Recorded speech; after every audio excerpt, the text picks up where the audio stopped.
Togolaises, Togolais, chères concitoyennes, chers concitoyens, je suis Essozamna Marguerite Nyakadé, ancienne ministre des Armées du Togo.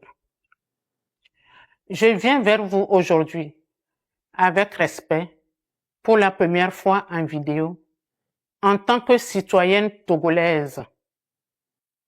Je viens vous parler avec franchise et responsabilité, mais également avec un profond amour pour notre pays, le Togo. Je suis consciente que ma prise de position peut surprendre et déranger. Depuis la diffusion de mes tribunes, certains disent que je m'exprime par amertume ou par frustration. D'autres doutent de mes actions et pensent que je ne peux pas vouloir d'une sincère unité ou du changement. Je sais ce que cela peut représenter dans l'imaginaire collectif.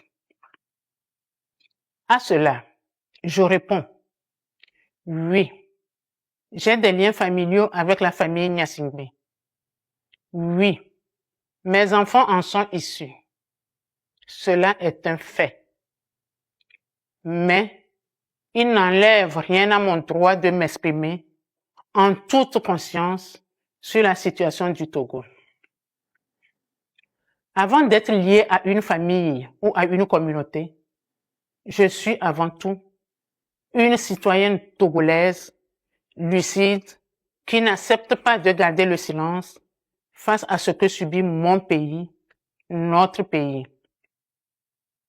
Dites-moi, pourquoi devrais-je me taire au motif de mes origines ethniques, de mes liens familiaux ou parce que j'ai été ministre et sous prétexte d'avoir bénéficié du système? Non. Garder le silence face aux dérives que j'ai constatées quand j'étais dans le gouvernement serait trahir les valeurs qui me sont chères et qui constituent mes repères de vie. Ce serait renier ma conscience. Ce serait trahir le peuple togolais. C'est donc en toute légitimité que je revendique aujourd'hui mon droit de parole et que naturellement, je me joins aux voix qui appellent au changement. Vous savez, seuls les esprits fermés refusent d'évoluer. Chères concitoyennes et chers concitoyens, le silence dans ce contexte est une faute morale. L'inaction est une complicité et il est important de ne pas laisser la peur dicter nos actions et nos choix, car c'est en surmontant nos peurs que nous pouvons réellement avancer et agir de manière plus éclairée et courageuse. Dès les premières heures de son indépendance, le Togo n'a jamais connu la paix. Pas la vraie, pas celle qui libère et qui rassemble. Le Togo est resté enfermé dans un cycle ininterrompu d'abus, de violence et de répression contre sa propre population. Des parents ont été tués pour leurs opinions, d'autres contraints à l'exil, laissant derrière eux des générations meurtries, des familles brisées et des enfants grandir dans la douleur. Des Togolais, qu'ils soient du nord, du sud, de l'est ou de l'ouest, ont été contraints de fuir leur propre pays, non pas pour une meilleure vie, mais pour survivre. Toutefois, il n'y a pas que ceux qui sont partis. Il y a aussi ceux qui sont restés. Ceux qui vivent au Togo et qui ont appris à se taire par peur et par instinct de survie. Des citoyens emprisonnés, privés de leurs droits les plus élémentaires et de leur dignité. Nous pensons à tous les Togolais, d'ici et d'ailleurs, qui portent en eux des blessures profondes, des douleurs anciennes et des colères légitimes. Il serait difficile d'imaginer toute cette souffrance parce qu'il faut la vivre pour la comprendre. Il est temps d'arrêter toutes ces souffrances, d'assumer les erreurs du passé et de faire du Togo un pays de repentance, un pays de justice, un pays de mémoire. Ce sera le prix de la guérison et le seul chemin vers un pays de pardon et vers une paix réelle.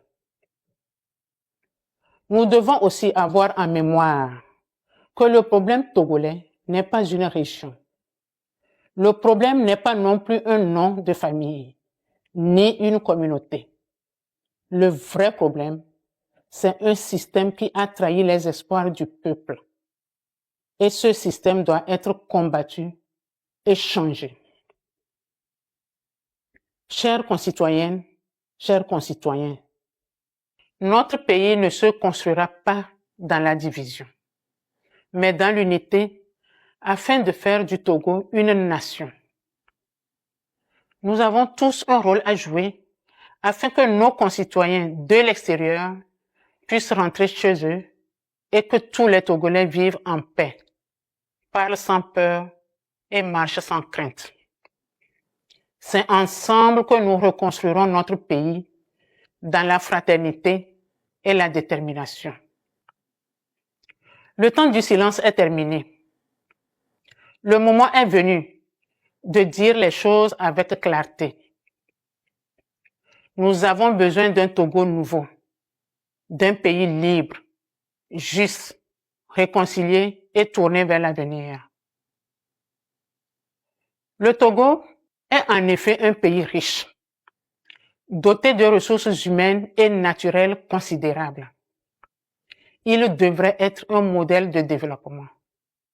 Hélas, les années de privation de liberté, de mauvaise gouvernance, de corruption endémique et d'impunité ont gravement compromis notre avenir collectif.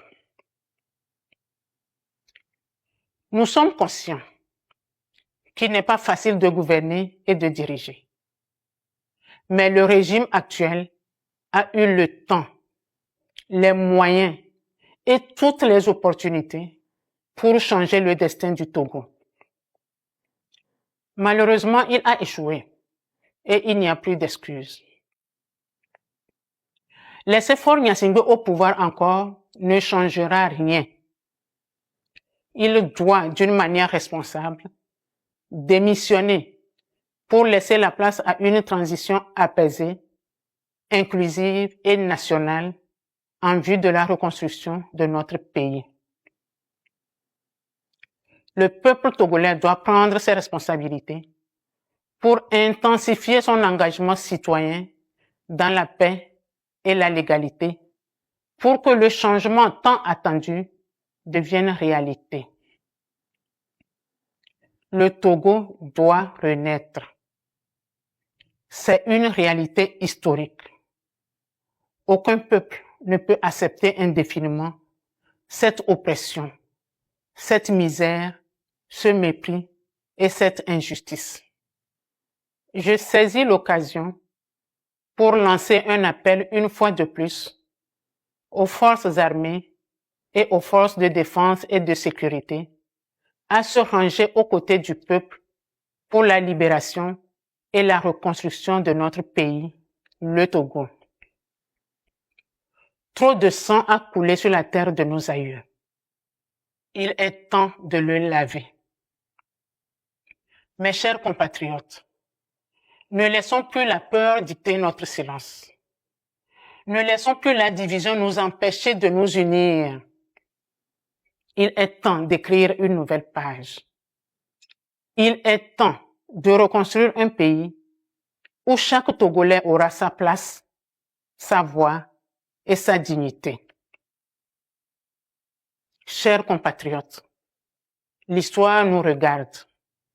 Nos enfants attendent et le Togo espère un seul peuple, une seule nation, un seul avenir, le nôtre. Je vous remercie.